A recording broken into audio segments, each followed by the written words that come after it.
Hello guys, আজকে বানাচ্ছি নারিকেলের ভাপা পুলি। এই যে প্রথমে আমি নারিকেলের পুরটা বানিয়ে নিব। এটার জন্য আমি নলেন গুড় নিয়ে নিয়েছি।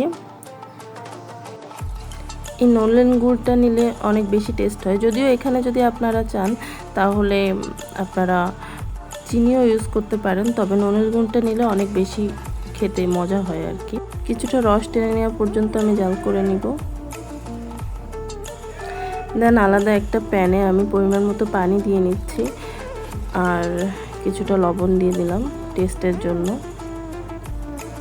আর তার মধ্যে আমি পরিমাণ মতো চালের গুঁড়া ইউজ করতেছি। এখানে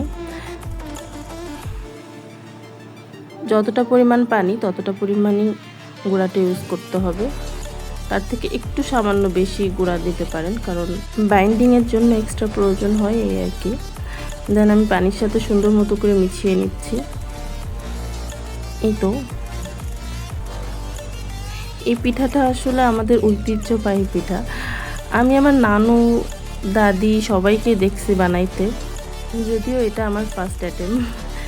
আর এই যে ভাপ দেওয়ার জন্য রাইস কুকারের মধ্যে আমি পানি দিয়ে ওর উপরে জাস্ট স্ট্যান্ডটা দিয়ে রেখে দেব, যাতে পানিটা আগে আগে গরম হয়ে যায়, আমি যাতে পিঠাগুলো বানানোর সাথে সাথে ওর ভিতরে দিতে পারি। এই যে চালের গুঁড়ার আটাটা তৈরি আছে, এবার খুব সুন্দর মতো করে মথে নিতে হবে, যাতে করে ওটার মধ্যে আমি পিঠার পুরটা সুন্দর মতো করে দিতে পারি। এই জন্য সুন্দর মতো করে আমি মথে নিচ্ছি। এই যে দেখুন, এইভাবে দিতে হবে। এই যে এক এক করে আমি পিঠা তৈরি করে ফেলতেছি।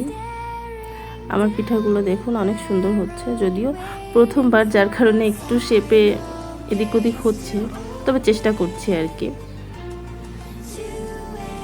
বাসায় অনেক খেয়েছি এই পিঠাগুলো, বিয়ের পরেই প্রথম বানালাম। আর এই যে এতক্ষণে আমার পানি গরম হয়ে গিয়েছে রাইস কুকারের, এটার মধ্যে এবার স্ট্যান্ডটা আমি বসিয়ে দিব।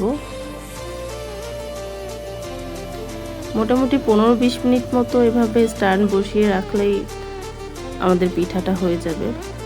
ব্যাস, তৈরি হয়ে গেল আমাদের মজাদার ভাপা পুলি।